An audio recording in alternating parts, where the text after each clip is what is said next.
Hey guys, welcome back to Sparkman Homestead. My name is Krista. We have a very fun canning project to do today.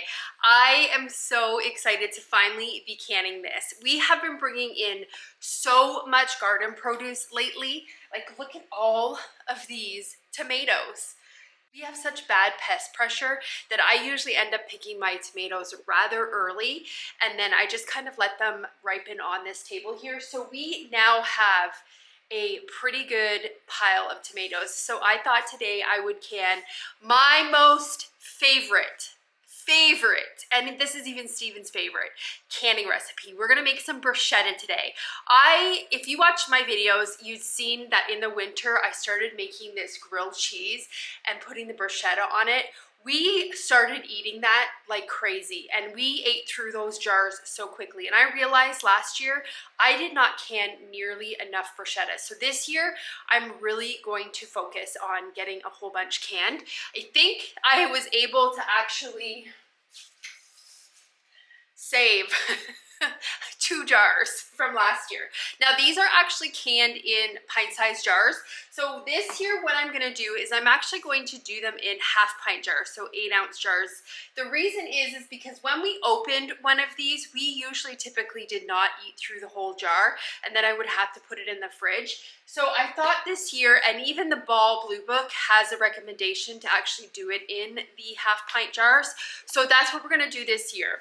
Now this recipe is supposed to make 7 half-pint jars per recipe. So I think what we're gonna do is double it, because this is going to be one of my major focuses this year, is to can this, because we loved it so much.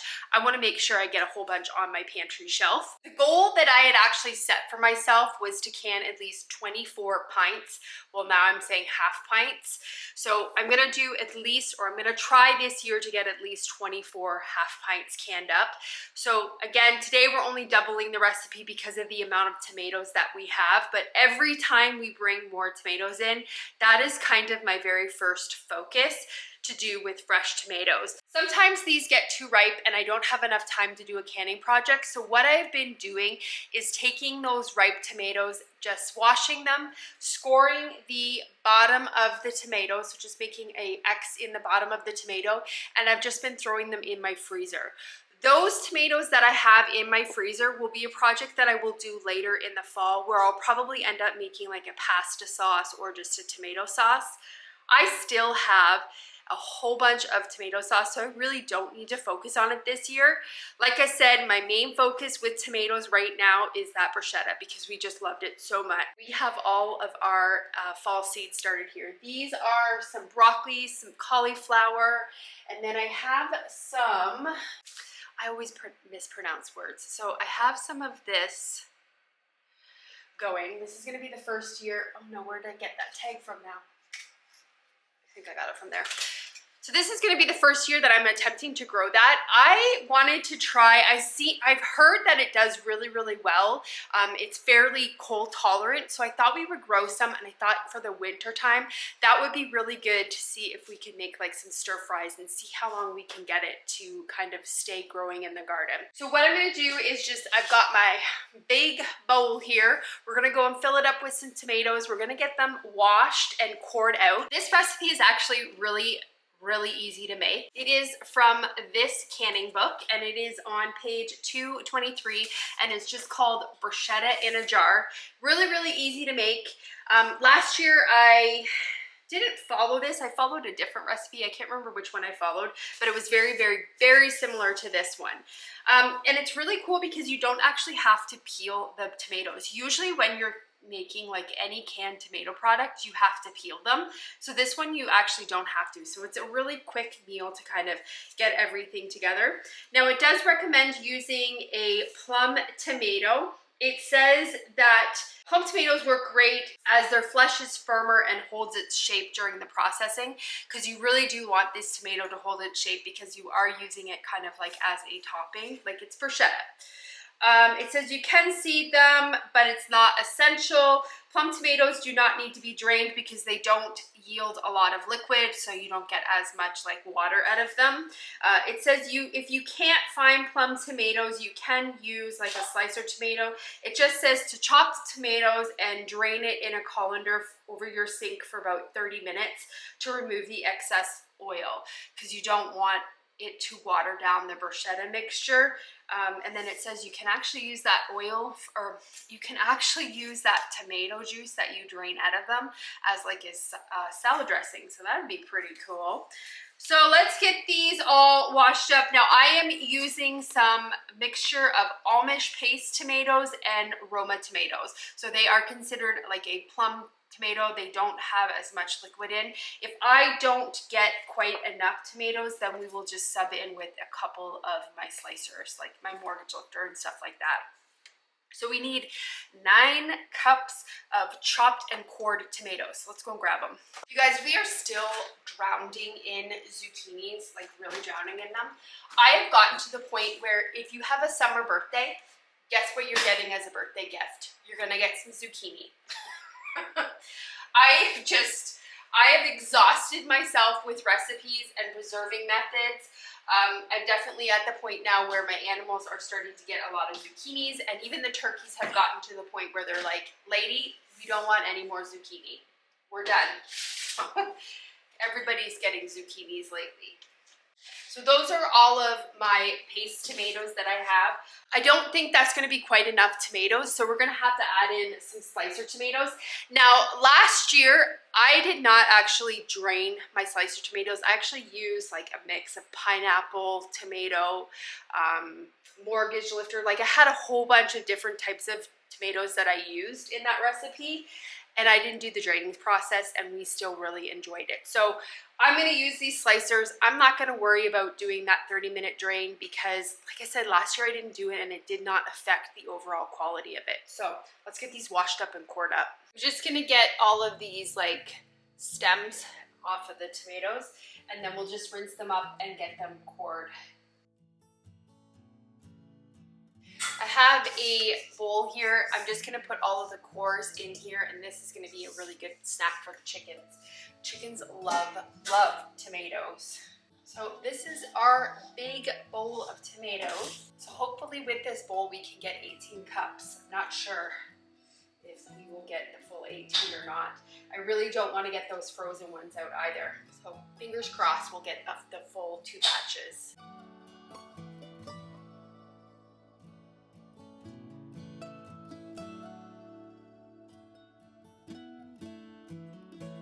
Got them all cored out. Some of them I had to actually slice in half because they were kind of like a fused tomato. So I needed to slice them like this is one of them. I also tried to get a lot of the like blemishes off of them. I'll get more of them, like this for example. This is like a little spot on this tomato. So I'll get that off when we go to chop them. I'm just gonna put them in this sink here. They're already all washed off, so the sink is clean. See, this is a big blemish here. So what we'll do is when we're chopping this up, we'll just cut this out.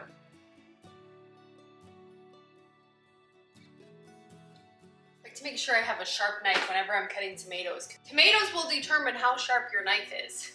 So let's get these all chopped up. It does not specify how big to cut them, but I remember I got them into like that size. That's what we enjoyed having last time. So I'll keep them into relatively that size, and then we'll just put them all in this big bowl here. I don't want to cut them too small though, because I don't want them to get mushy in the canning process. So maybe we won't go that small.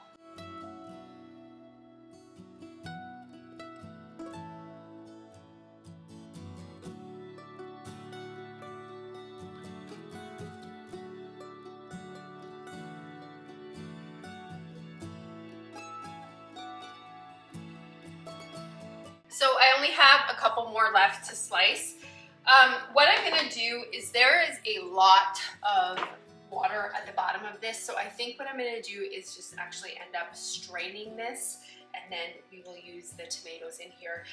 I may even have enough to do 3 batches, and if I do, that's gonna make me very, very excited, because then my goal was 24 to get onto the pantry shelf. And the way that I figured it was just we could have 2 a month. That's how I like to kind of figure out all of my canning needs for the year, is how much do we actually consume in a year? Because my goal is, when I'm canning stuff, my goal is to kind of get a year's worth on the pantry shelf. So I'd just like to think, okay, maybe we had these twice a month, so I want to get at least 24 jars on the pantry shelf. So that's where I got that number from. But yeah, because we are using a lot of these slicer tomatoes, there's quite a bit of stuff on the, you see this one's all kind of yucky. So ones that I come across like that, I'm just giving the yucky part to the chicken. I'm just kind of cutting around it because these are still in good shape. But it is so, so awesome to be cutting tomatoes that I grew in my garden from seed. It's really, really awesome. I love it, and they smell so good. Just, oh, and I love tomato season. When I was a kid, I hated tomatoes, like really hated them. I remember being a kid and my mom made tomato soup, and I did not want anything to do with that tomato soup. I just sat at the table, and my mom said to me, "You're gonna sit there until you eat that soup." And then come nighttime, I still hadn't touched the soup and I was still sitting at the table. So that was a combination of stubbornness and me wanting to prove a point. But now I love tomatoes and I love tomato soup. I have tomato soup on my pantry shelf because I absolutely love eating it. It's crazy how our taste buds change, but yeah, I just remember that whenever I open a can of tomato soup, I always remember being a kid and being made sitting at that table until I ate that soup. Let's get these all strained out.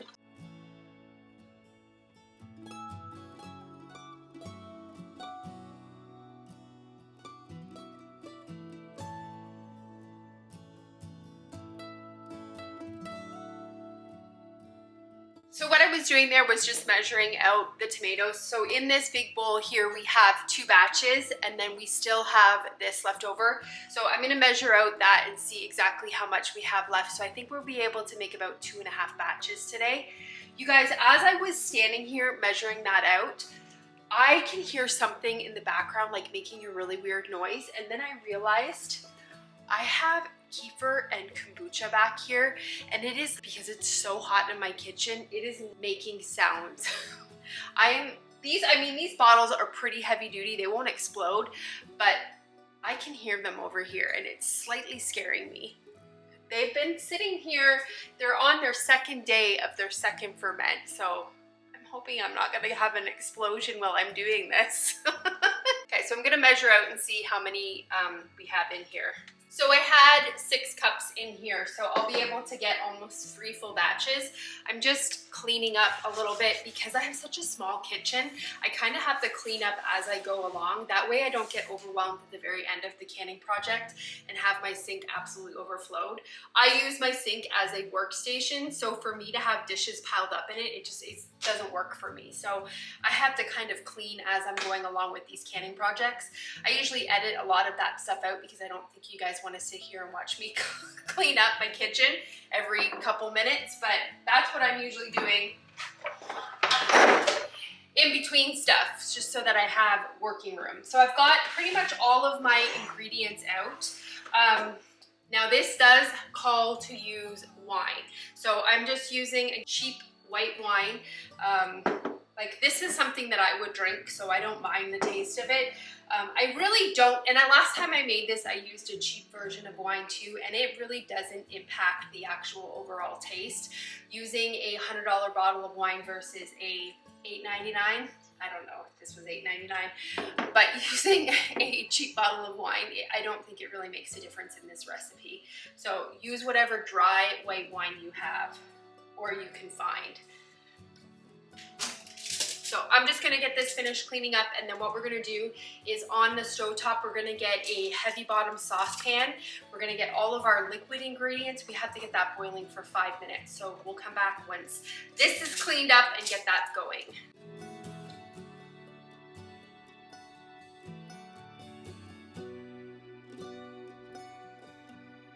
We have 3 cups of white wine. I am tripling this recipe. If we have leftover liquid at the end, it's fine. And then we're gonna add 7.5 teaspoons of garlic, or you can use 15 cloves of garlic, or 15 cloves of garlic.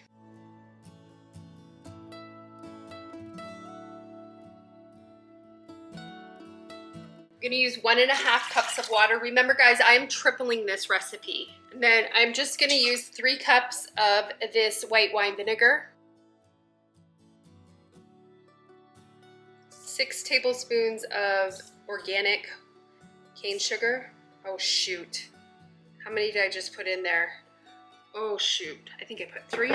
I have such a horrible memory. Like literally in the middle of doing a task, I lost count.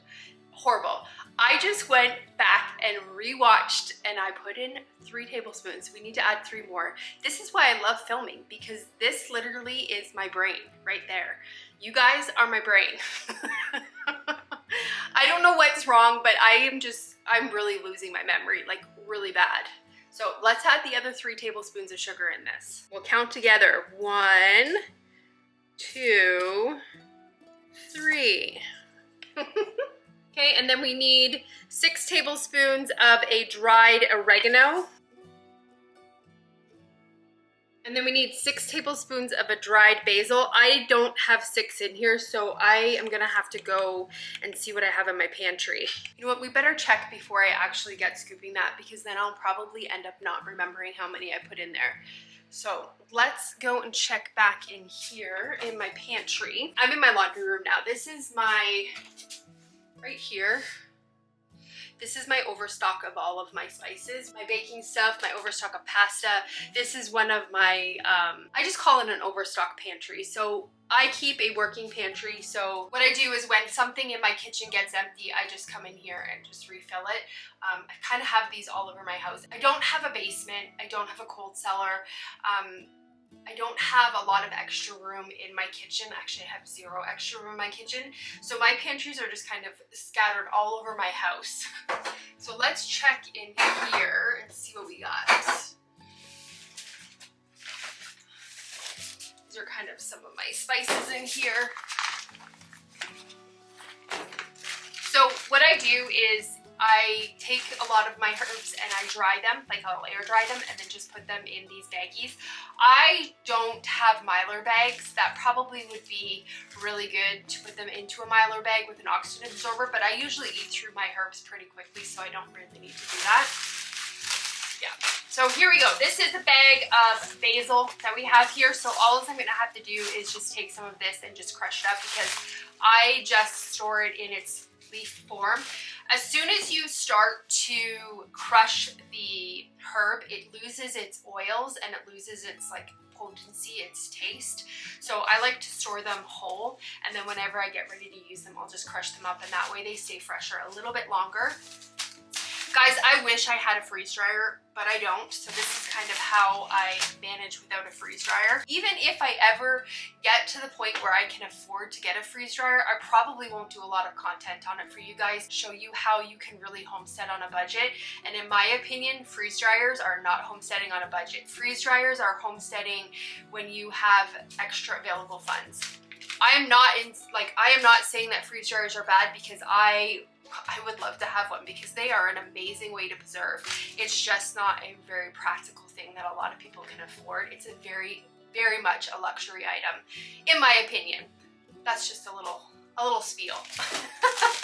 But if you have one, you are very, very lucky, and my wish is to eventually be able to afford one. But right now, being that we are in such a tight budget, it's not practical. That's kind of a little bit of a rant. Sorry, guys. Seeing if I have any smaller bags of basil. I don't, but I do have some dill in here that I didn't know I had. It's kind of hidden away in here. We came in here for basil, so let's get that.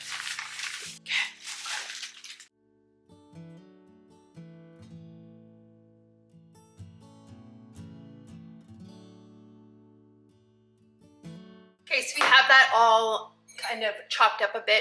Hopefully it'll be about 6 tablespoons. I don't have the heat on here yet either. That's why we were able to walk away.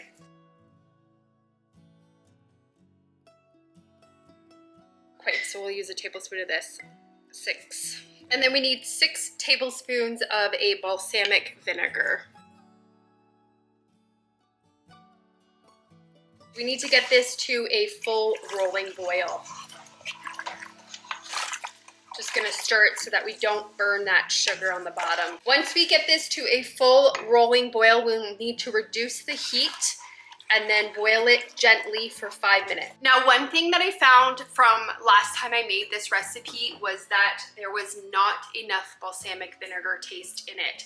So what I'm gonna do, because it is a canning recipe, I don't wanna alter anything with the actual recipe or the measurements. So what I'm gonna do is once I can them up, before I serve them, then I'll just go in and add a little bit more of balsamic vinegar. When canning a approved canning recipe, so this is an approved recipe, you want to stay exactly with the measurements that are in the book. If you are going outside of a approved canning method, just do whatever you feel safe in your own home. I'm not going to condemn you for doing something that is outside of this book, because we all do what we want to do in our own home. What we feel is safe for our family. So actually, while we're waiting for this to come to a boil, I am actually going to insert a clip here for you guys. I made some Tomatillo Jalapeño Hot Sauce. The recipe is from Becky over at Acre Homestead, and I can leave a link for you guys in the video description. But I made up a little small batch the other day. So I think what I'm gonna do is I am just going to insert that video clip here for you. But yeah, I think I'll put that in this video for you guys, and you can see how we make our favorite hot sauce. So I decided to double the recipe. I will give you guys the measurements as if I was making a single batch though. So I have 6 ounces of tomatillos here, and my tomatillos were really small. I think it's just the variety that I got. So it looks like I have a lot more, but there's only 6 ounces in there. And I just quartered them up so that way they would cook a little bit quicker. You want to take 1 small onion and roughly chop them. And then you're going to take 6 ounces of jalapeno peppers. I strongly recommend wearing gloves when doing this, because if not, your hands will burn, and I have learned this the hard way. They burned for a week one time I cut jalapenos. So I'm wearing gloves. I'm gonna get them roughly chopped, that way they blend and cook a lot quicker. You're gonna want to add them to a heavy bottomed saucepan, and then to that saucepan you're gonna add 6 to 10 garlic cloves, a 1/4 cup of sugar, and then 2 cups of vinegar, and then 2 teaspoons of salt. I just use a Redmond's real salt here. You're gonna boil this for about 20 to 25 minutes until everything is really soft and tender. I strongly recommend opening a window when you're doing this though, because otherwise you will probably mace yourself like I did. It gets really, really strong. Once it is all boiled and soft, you're gonna take it off of the heat, and you can do this in a blender. I just chose to use my hand immersion blender because it works a little bit easier for me. I don't have to get my Vitamix out and clean it all up. So I added in there 1 teaspoon of oil and a 1/4 cup of lime juice.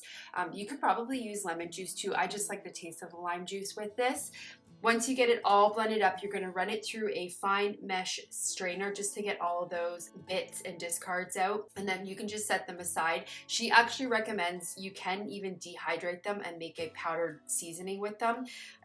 Sounds pretty good. I didn't do it. I just ended up just putting them in the compost. So you're going to put them in hot jars because that mixture is hot. So you want to make sure that the jars are hot with it. I ended up doubling this recipe, and I only got 2.5 pints out of this. Last year we made these in 1/2 pints, and I just thought this year, because we go through it so quickly, I was going to make it in pint-sized jars.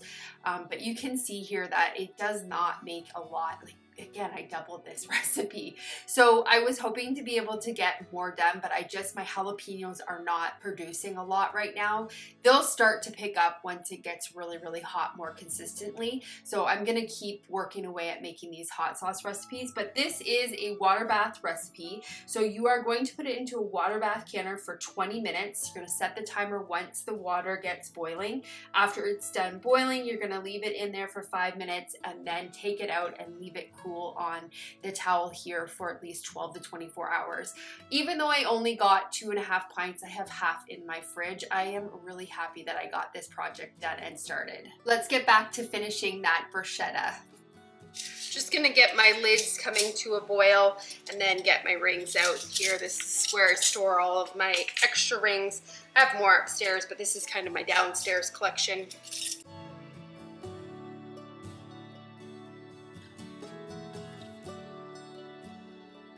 Okay, this has been gently boiling for 5 minutes. So what we're gonna do is just get that heat turned off. We're gonna take our tomatoes and we are gonna fill our jars, leaving ½ inch of headspace in our jars. Also, these are hot jars because we're gonna be adding that hot liquid in there and we're gonna be putting it into a hot water bath canner.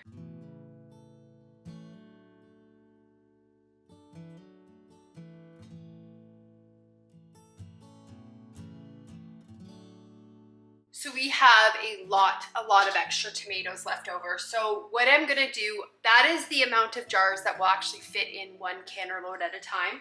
So I'm just leaving these on my counter. I might throw them in, no, I'll leave them on the counter because I want them to kind of not be cold when I put them into hot jars. I made enough of the broth that we should be able to get 3 batches with. So what we need to do, just have to double check the book here. So what we need to do is we need to ladle that hot mixture that we just made and boiled up, and we need to put it into the jars over top of the tomatoes, leaving a ½ inch headspace. So we'll debubble and everything once that's done.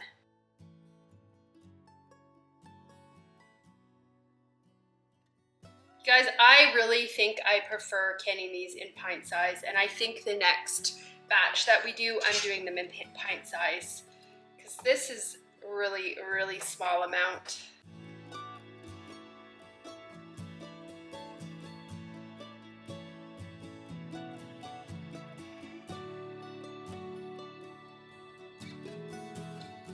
I have some white vinegar here and we're just gonna clean the rims of these jars off good because I make a mess every time I can.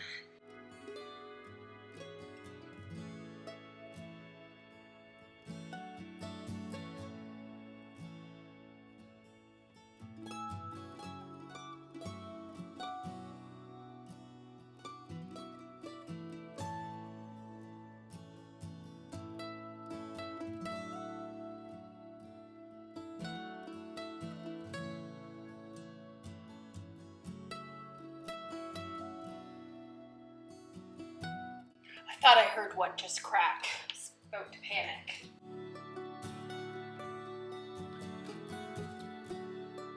All these jars fit in here. Why won't they fit in here now? That's weird.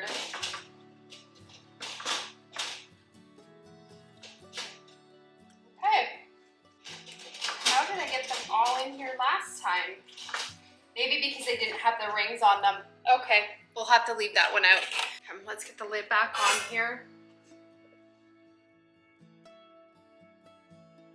Okay, got the lid back on, turn the heat up. We are gonna bring this up to a full rolling boil, and then we are gonna process these for 20 minutes. I completely forgot to tell you guys, this is a water bath canning recipe, which is really nice. I love water bath canning. It's just, seems like it goes so much quicker. So we'll wait the 20 minutes and then we will come back and then I will show you them getting all put on the towel on the kitchen table. I like to leave them sit there for at least 12 hours just for them to get a good proper seal. After the 12 hours, I write the label on them, I take the rings off, wash them, and then I get them put on my pantry shelf, and then I just stare at them happy. All my hard work just sitting there on the canning shelf. No, I really do love getting that stuff on the canning shelf, not just because it looks really pretty, but I feel like it's kind of just a catalog of hard work, and it is really nice just to look at it and be able to see all of that fresh food that we have to eat in the winter months when it's like completely gray and freezing outside. We have all of this summer pretty much canned in a jar, and this really does taste like summer in a jar. I remember when we first had it for the very first time, I was like, why have I never done this before? Because it tastes so delicious. So anyways, I will come back after and show you guys what they look like all coming out of the canner. I really hope you guys enjoyed this video, and I hope you give this a try. This, like I said before at the beginning of the video, this is our absolute favorite thing that we have canned up on our pantry shelf. So give it a try because it is delicious. So I hope you guys have a great day or night whenever you're watching this, and I will see you on the next video. Bye guys.